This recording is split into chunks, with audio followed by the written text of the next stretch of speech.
Well, a very happy Wednesday morning to everyone, and welcome to the John Quintero Show on YouTube. San Diego Sports Talk, you're going to hear it here first, so we appreciate you tuning in.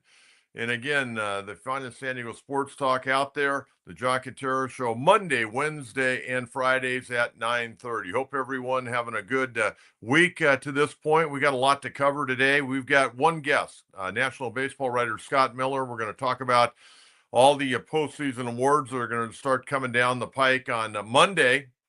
And of course, Jackson Merrill up for the National League Rookie of the Year, Mike Schild up for National League Manager of the Year. And we're going to get Scott Miller's opinion on that. We're also going to talk to him about the Padres' pending free agents, Juan Soto and Roki Sasaki. So stay tuned. We got a great show for you. Before we get real deep into the program, a couple of days ago, after I did the show on Monday, it came down that former USC and Los Angeles Rams coach John Robinson passed away at the age of 89. And, I can't say that I knew Coach Robinson, but I did interview him on numerous occasions over the years, especially when he was the head coach over at University of Nevada, Las Vegas. But an incredible man who, did an outstanding job at SC, won a national championship there, had 24 first round NFL draft picks. Then he, after his first stint at USC, went to the Rams and was very successful there. Then he came back to USC, and then he finished up his career over at UNLV. And for a short period of time, trying to get that program under control, he was the athletic director for a period of time. But I mean, his record at FC was absolutely incredible. And I grew up in the John McKay, John Robinson era. John McKay, really had that program humming before he took the job with Tampa Bay. And Coach Robinson came in his first stint in 1976 to 1982. All he did was go 67-14-2, win 3 conference titles, 5 Rose Bowls, and a national championship in 1979. Then he went off to the Rams, did a great job there in his tenure with the Rams.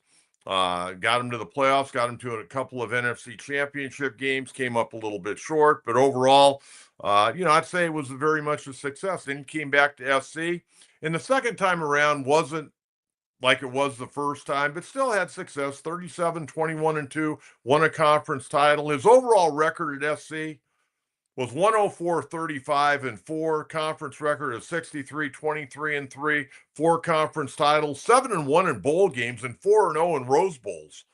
And then he went over to UNLV and actually got them to a bowl game and won that. So, I mean, he had a heck of a career. And he went into broadcasting. He did, games on radio, games on TV, but just an all-around great guy. And he finished his actually on-field coaching career right here in San Diego back in 2010. He was a defensive coordinator at San Marcos High School. And then he was doing broadcasting, and then he finished up the last few years. He worked for Ed Ogeron, kind of as an analyst, an on-field observer down at LSU. So John Robinson, a great man, passed away at the age of 89 on Monday. Okay, Padres last night, Silver Sluggers handed out. We had 3 players get them, and they were all deserving. Manny Machado picked up another one. Jurickson Profar got his first, and the rookie Jackson Merrill picked up one in his maiden voyage in the big league. So congratulations to Manny, Jurickson, and to Jackson Merrill. Okay, we're going to get out to our guest right now, and he was at the World Series. He's been a long-time national baseball writer. He goes from coast to coast, and we're very fortunate that he actually lives here in America's finest city. Scott Miller, national baseball writer, joins us on the John Quintero Show. Scotty, good morning, and thanks for the time. Nice to be with you again, Coach. How are you today? Doing very, very well. Hey, just to kind of put a bow on the World Series, did it go kind of the way you thought, or do you think the Yankees had put up a little bit more of a fight? I thought it'd go 6 or 7 games at least. I was surprised it didn't return to Los Angeles. But the Yankees, what we saw is kind of what the Yankees have been all season. A home run centric team, not very good fundamentally. I mean, that 5th inning of Game 5, when the Yankees kicked the ball around the field, I mean, that was as bad as you'll see. And I mean, blew the 5-0 lead. They handed it to the Dodgers. And, um, like I say, all year long, you can make up for a lot of things with the home run. But when you don't play fundamental, when you give the other team 3 extra outs in 1 inning, I mean, it's going to come back and bite you, especially if it's a World Series and you're playing a good team. Scotty, yeah, I want to jump around and hit a lot of areas in the time we have today. Yeah. And I want to start right with Roki Sasaki. I mean, this is big news that he's coming out at the Yeah. age of 23. And he's had a remarkable career. I think the Chiba Lodi Marines have done a good job of protecting him. He didn't even get to pitch his first year. They just kind of, wanted to build him up strength wise and teach him what it was like to be a professional baseball player in Japan. So, he's got over 400 innings, but he hasn't been, worn out like we've He seen a had been lot of Japanese abused. pitchers that come over here. And your thoughts on him? When do you think? What are you hearing down, from your sources when he's going to be posted? It sounds like after December 1st that's when they can and probably will. So I expect it, right around December 1st, 2nd, or 3rd. And then it's going to be interesting because, as his situation is a little bit different. He's much like when Shohei Ohtani was posted. Um, he's treated like an amateur free agent, not a professional free agent, because he doesn't have the 6 years in Japan. So as such, he's only subject to whatever the posting fee is going to be, and then the major league minimum salary was $740,000 this year. He'll get more than that. I think Ohtani signed for $2.3 million or something way back when. But the interesting thing with Sasaki being posted early is, he's affordable to anybody, all 30 teams. I mean, it's not like it's going to take a $90 million contract, or, to use a more recent example, Yoshinobu Yamamoto last year when the Dodgers signed him for $325 million. I mean, this is going to be more like Ohtani's first contract, maybe $2 or $3 million, maybe a little bit more, add in some inflation over the years. But everybody's going to have a crack at him. And, the Dodgers are one of the favorites. The Padres obviously are being talked about quite a bit. I think they have some, the Padres offer some perks that are unique to them. They could very well end up attracting Sasaki. Well, let me ask you this. I read an article last night. I did the UCSD basketball game, and I got Yeah, home and I was all pumped up. saw The that. Titans had a nice win Yeah. last night over Sacramento State, and I started reading different articles. And one of the things that said, yeah, he's not going to, break the bank on this first contract, but he, a lot like Ohtani, has endorsements. And I'm just wondering, we keep hearing the Padres are, definitely in it because of his relationship with Yu Darvish. But we know the situation up in LA, the second biggest media market in Yeah. the country. And this guy, it sounds like he's got people around him that are looking at the dollar signs right now. I mean, are you going to be able to get more endorsements in Mhm. LA than San Diego, or are they looking more at national endorsements? National endorsements for sure, but it's interesting that Los Angeles situation, that's going to be very interesting to see because um, Otani's sucking up all the endorsements in Los Angeles, and so how much would be left over for Sasaki? I mean, I'm sure there'd be enough, and he would get his, but it also would seem like Los Angeles would be a limited market for endorsements because Otani's certainly going to get all the attention he did last year, and that'll continue. I mean, even Yamamoto is as good as he has been in Japan. He's, by far second fiddle to Ohtani. So it'll be really interesting if Sasaki. I mean, you could look at it from a couple of vantage points, right? One, Sasaki coming over, he could look and say, hey, that'd be good to go to Los Angeles with Ohtani and Yamamoto on the team. I've got a couple of fellow countrymen that I could play with. Naturally, he'd have a couple people that share his culture, could help bring him along. But on the other hand, if he goes to San Diego or a place other than Los Angeles, he can independently kind of blaze his own trail. And that's one big reason Ohtani went to the Angels all those years ago. Remember, word in Ohtani's camp at the time, and it proved to be true, was that, because Seattle was after him, but they had the whole Ichiro thing. Ichiro was retired, but Ichiro's legend was in Seattle. And what we heard with Ohtani that proved to be true when he signed with the Angels was this guy's independent. He wants to blaze his own trail, and he wants to go somewhere where he can kind of begin to create his own legacy independent of all of the other Japanese players that have come over. And that you wonder that with Sasaki. I laugh when you bring up the name of Ichiro. Ichiro still suits up there in Seattle, throws batting practice, takes fly balls, takes a little BG. He still thinks he can play. It's going to be a year of Ichiro because he's the dominant name that's on the Hall of Fame ballot that's about to be mailed out to the Baseball Writers Association here, in another couple of weeks. The Hall of Fame ballot will be out by December 1st. Of course, the votes are due by the end of December. And then in January, we find out who goes in. And I mean, Ichiro is on the ballot for the first time. When I was in Cooperstown in July, they were already preparing, for Ichiro. They're expecting record-breaking crowds, in Cooperstown next July.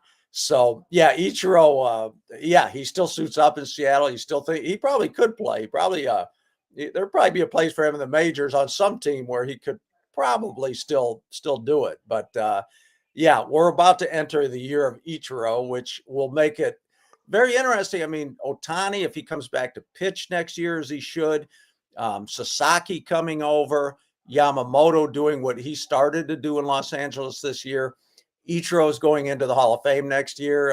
These are the glory days for Japanese baseball and Japanese players coming over to the United States. And, it's been a great thing, I think, for both countries so far, and it's going to get bigger next year, no doubt about it. And they love the game so much in Japan. Yeah. I mean, they it's really still the number love the one game. sport. Still the number one sport in Japan. It's national. I mean, the World Series set all kinds of viewing records in Japan. The most watched thing that has gone on, I think, ever. I got to double check that, but they love it. I mean, there's no NFL in Japan. It's what baseball used to be here in the 60s, 50s, 60s, and 70s. All right, before we get to the pending Padre free agents and give me your take on them, I want to ask you about Juan Soto. Yeah. Okay, Juan Soto, I'm hearing, 12 years, 13 years, 600. I mean, I've even heard, $700 million. He's 26 years of age. There's no doubt he's one of the upper echelon hitters in baseball now. And, probably when his career's over, if he continues to do what he's doing, he's going to be one of the all-time great offensive players. But to me, he's a one-dimensional player who's going to end up in his early 30s probably being a designated hitter. Yeah, it'll be interesting. I mean, all this frenzy that you're hearing about Soto, I mean, a couple things. One, at those prices, and it'll be very interesting to see if he gets up around 600 million. I don't know that that's going to happen, but the prices you're talking with Juan Soto and free agency, I mean, I don't care. You're hearing rumors like, Toronto might be interested, the Boston Reds, Yankees, Mets. That's probably it. Maybe San Francisco gets desperate enough to get involved because the Giants have really, fallen and they need to bring some fans back to the ballpark. But, there's teams just aren't spending that money anymore. And, you hear the Dodgers, Mets. I'm not buying that one. I'm not buying it either. I mean, I think the Dodgers, they'd be far better off re-signing Teoscar Hernandez and fitting him in there and spreading that money around like they do. I think the Dodgers are too smart to get involved in Juan Soto. I really do. They probably don't mind their name being bandied about in the rumor mill because it drive the price up. Exactly right. Make the Yankees pay all that much more money. But I agree with you. And we've talked about that. I mean, Soto's an odd guy because you're right. His numbers are great. He's one of the great offensive players. But in terms of if you're going to spend that kind of money on him, we watched it in San Diego over the year and a half. Defensively, he's not very good. And we saw it. We were reminded of that in that fifth inning of the World Series I just mentioned. The throw into Gleyber Torres at second base, short hop Torres, it wasn't to a cutoff man. It didn't make it to second base. It short hop Torres, and he didn't pick it, and it bounced in the infield. And, that allowed Ohtani to go from second to third. But anyway, Soto defensively isn't great. And you're right about the one-dimensional offensively. The on-base percentage is fantastic. But when he gets on base, you need all the walks he draws. You need either a home run or 2 or 3 hits to bring him around, because he ain't going to steal second base. He doesn't steal bases. He basically, once he walks, he's a threat to clog the bases unless you get some production. And he's only 26. He's not going to become, Carl Lewis in the next few years. No, exactly. So, he's an on-base machine. I think there are times he needs to swing the bat more than he does to be productive, because when you got that kind of power and you can drive runs in like he can, and I know it drove both of us nuts watching in San Diego, where, the pitch is half an inch off the plate and there are runners on second and third, and he won't swing at it because he wants to walk. And you're like, look, if you're whoever, Ha-Sung Kim, draw the walk. You're Juan Soto. You can drive a ball over the fence. You can put it in the gap. You can knock runs home, or knock runners in. But, I think bottom line for Juan Soto, I think he's a great player. He's, like you said, I think one-dimensional. I agree. And because of that, he's a great player if there's in the right situation. And with New York this past year, when he had Aaron Judge and Giancarlo Stanton around him, and he went to a team that needed the on-base capability, because, that's one thing Brian Cashman did in the last year or so. A couple of years ago, the Yankees were home run or nothing, and their on-base percentage as a team wasn't good. They needed to add some guys like Soto who could get on base and do some other things, and they did that. And that situation Soto was in this past year was perfect. It was a lot better than in San Diego, where with Tatis out part of the time with suspension, you needed more production from Juan Soto, and too often I thought he tried to walk. So again, the situation I think needs to be right for Soto, both on the field, in the lineup, he has to fit, and where the price tag is concerned. And, it makes too much sense for me that he just goes back to the Yankees.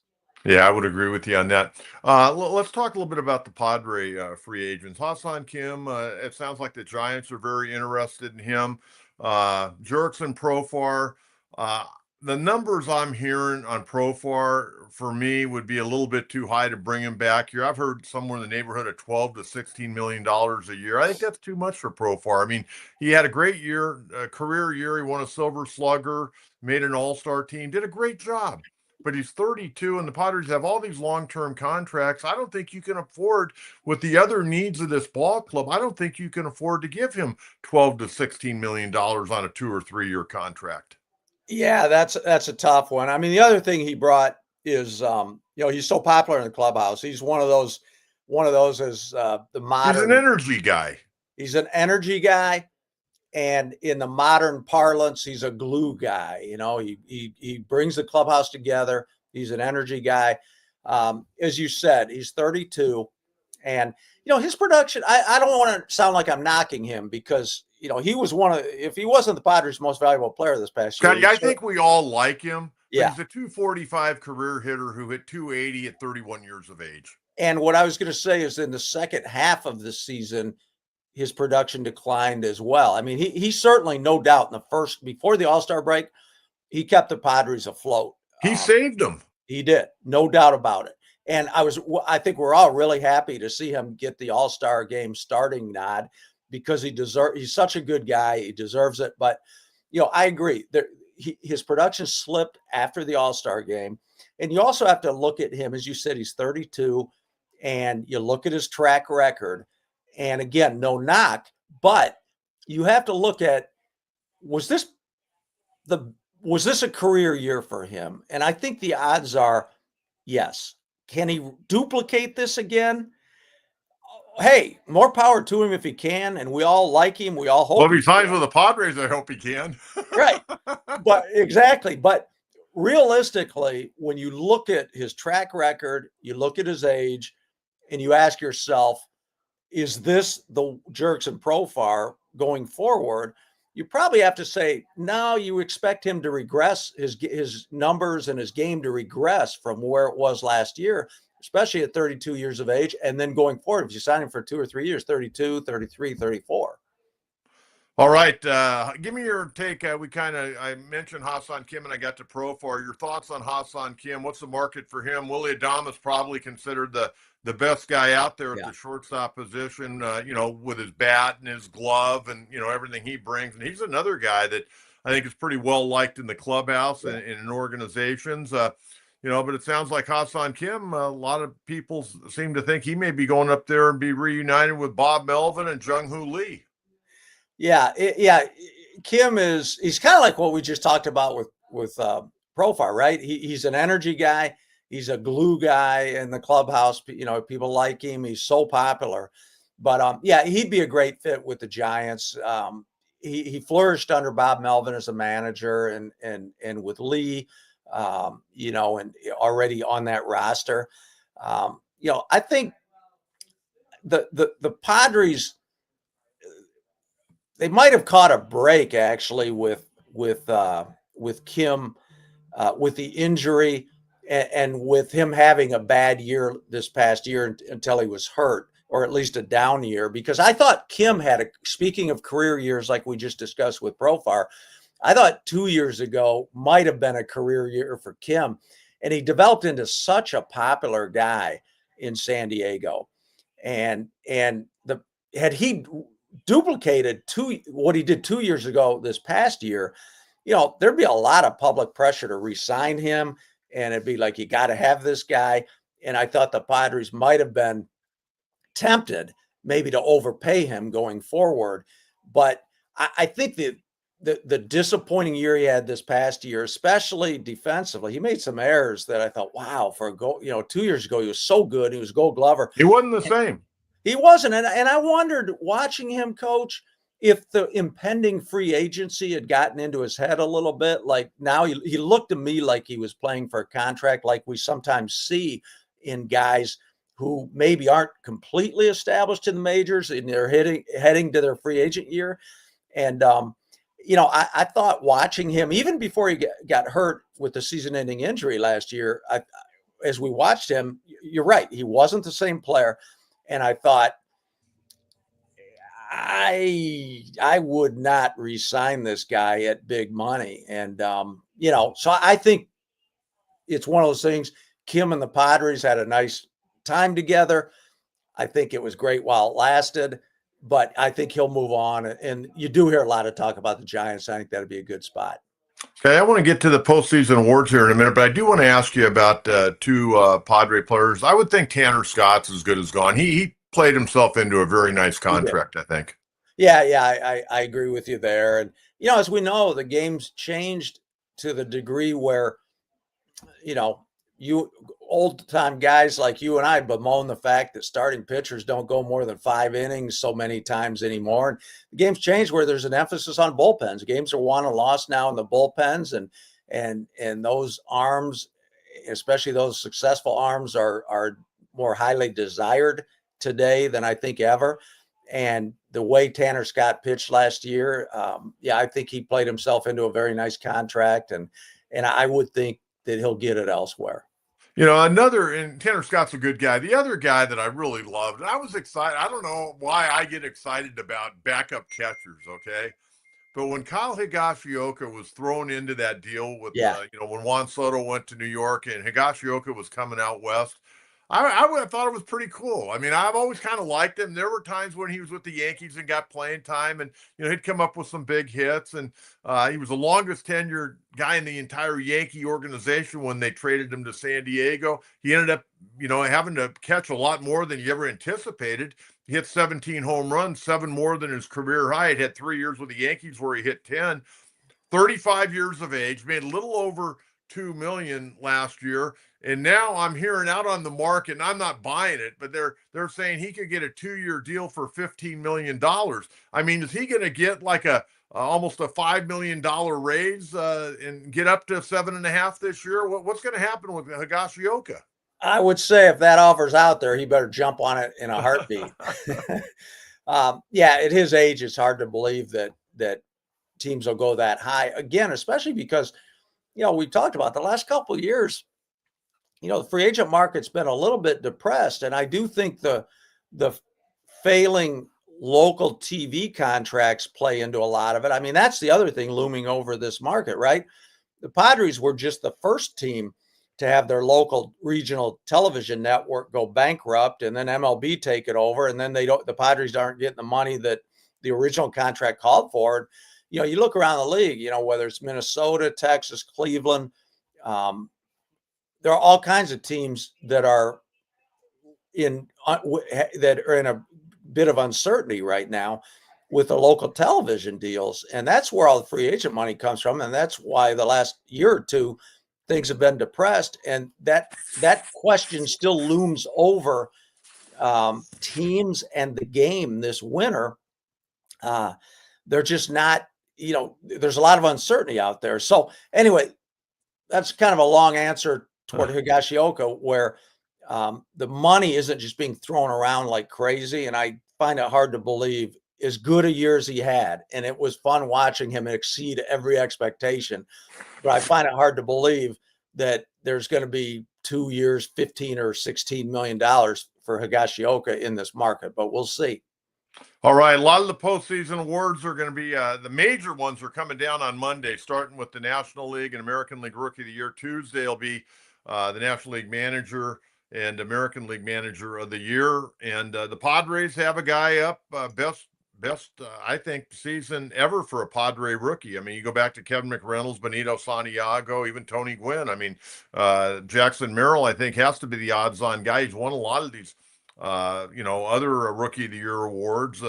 Made the All-Star game, won a Silver Slugger. Paul Skeens had an incredible year. He's actually a finalist for the National League Cy Young. And then you got another Jackson. What are the odds that there'd be 2 guys up for the National League Rookie of the Year named Jackson? But Jackson Churio, a good young 20-year-old playing for the Milwaukee Brewers. I got to believe, because Jackson Merrill's an everyday player, I got to believe he's the guy. I'll give you a 2-part answer. Number one, I agree with you. I think Jackson Merrill should be the Rookie of the Year. Number two, talking with national media people at the playoffs, at the World Series, reading some things people have written, I think Paul Skeens is going to win it. I think it'll be completely wrong. Jackson Merrill, as you said, being an everyday player, I think he played 156 games. That streak he had where he hit, was it 5 or 6 home runs in the 8th inning or later that either tied or put his team ahead. He was a key player offensively. He was a key player defensively. He helped lift the Padres into the playoffs. Paul Skeens is great, but he pitched once every 5 days. He didn't even break camp with the team. He wasn't called up until several weeks into the season. I think, to me, and I know I'm always hesitant to say this, living in San Diego, I'm always really careful about going to bat for Padres guys, simply because you don't want to look like a homer. I don't care. In this case, there's no question in my mind Jackson Merrill should be the Rookie of the Year. I think he's going to get robbed. I think Skeens wins it. Wow, that's going to be very interesting. Okay, let's talk about the American League Rookie of the Year. Some good players, but boy, I'll tell you what, the National League, their 3 guys are just, I mean, they're franchise-changing players. In the American League, got Colton Cowser of Baltimore. You got Luis Gil of the Yankees. You got Austin Wells, good young left-hand hitting catcher. Who do you think's going to win it there? I think that's a coin flip. He was great in the first half, but he really hit the skids in the second half. I think maybe Colton Cowher, Baltimore, even though the Orioles slipped in the second half as well, but he's part of that wave of great young players they have, and he's pretty good offensively, defensively on the base paths. But I do think it's a coin flip. I think Cowher wins.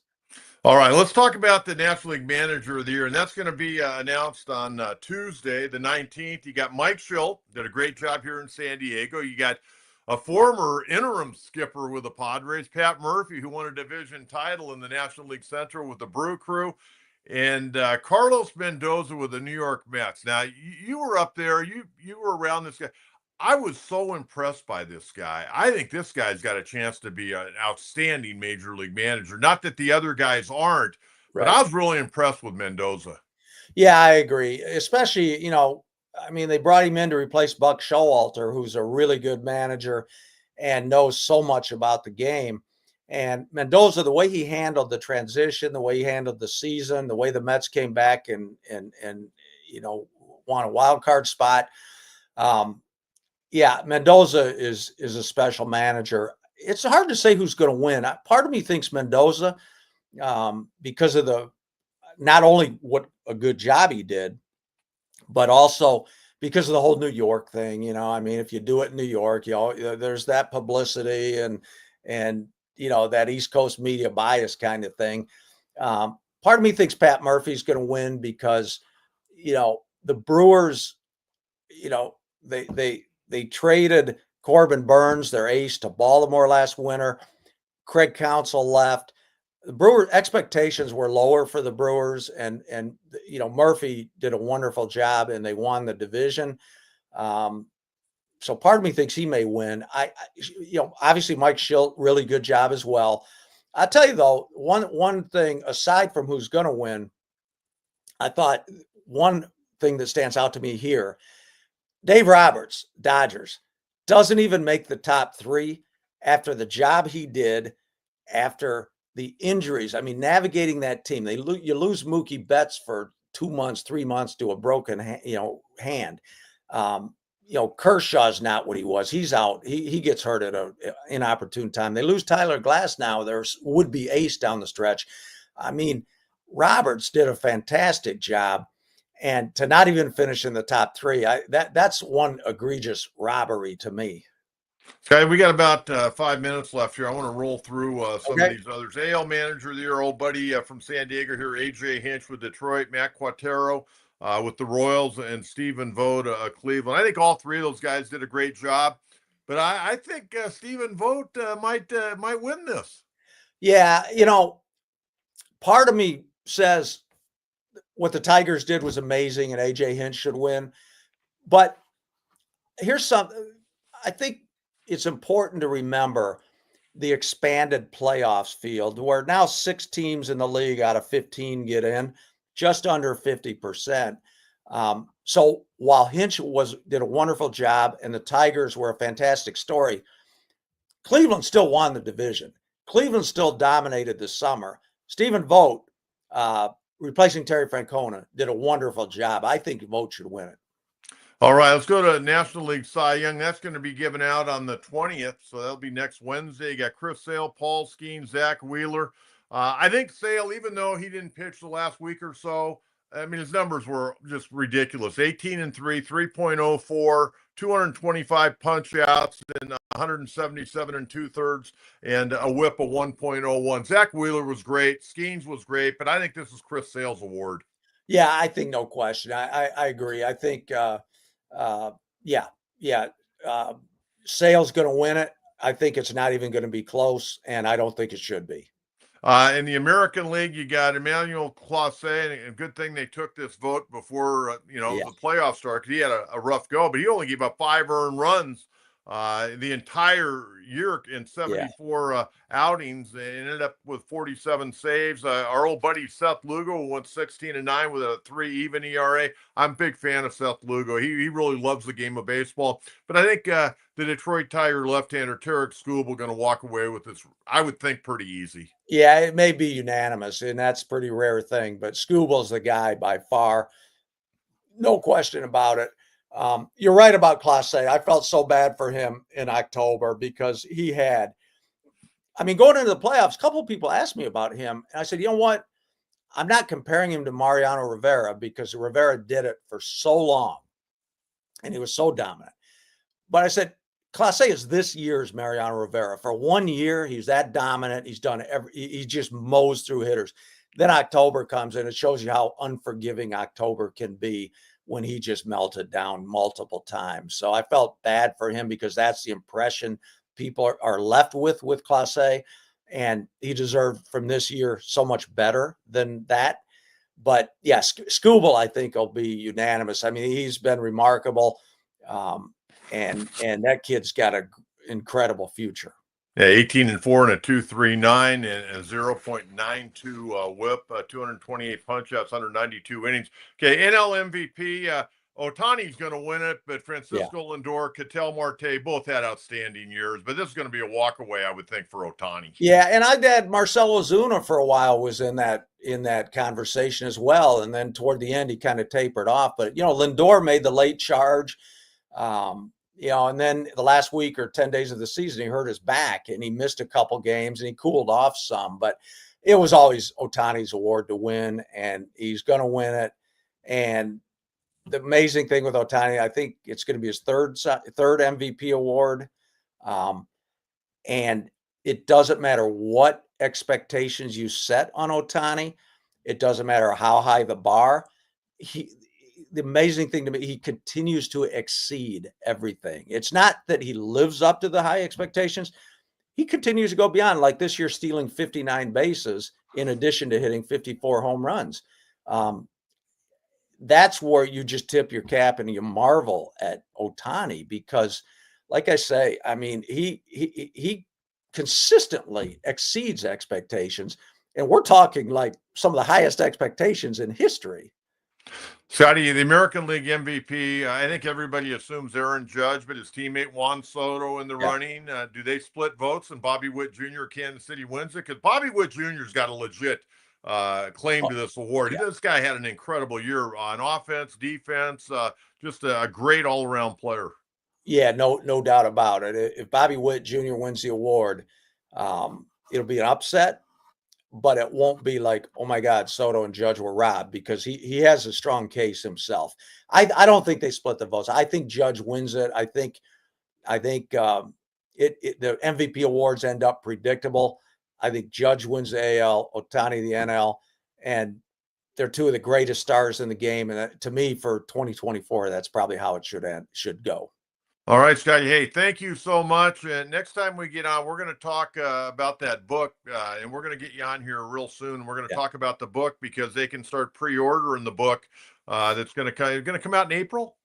May 13th is publication date. Early in the season. Well, you know what? It can be an early Christmas present for a lot of baseball fans out there. And we'll get you back on here in the next week or so, and we'll go in depth on the book a little bit because it's going to be a must read, I think, for people that really enjoy the game of baseball. Sounds great, Coach. You take care. Have a wonderful week. There you go. Scott Miller, national baseball writer, and just an all-around great guy, a man that really, really loves the game. Well, that's going to do it today, folks. I'll be back in on Friday morning. We're going to talk more Padres. John Maffey, our weekly Friday guest, will join us. We'll get you all revved up for all the big high school football games on Friday night and all the other things that are going on here in America's finest city sports-wise. I thank you for tuning in. Remember, if you haven't subscribed, please subscribe to the channel and to make sure you turn on the notification so you're not going to miss any of our programs. And again, it's the John Quintero Show, YouTube, San Diego Sports Talk. You can follow me on Facebook at John Quintero and on X at Coach Quintero 44. Have a great day, and I'll talk to you again on Friday morning. Bye-bye.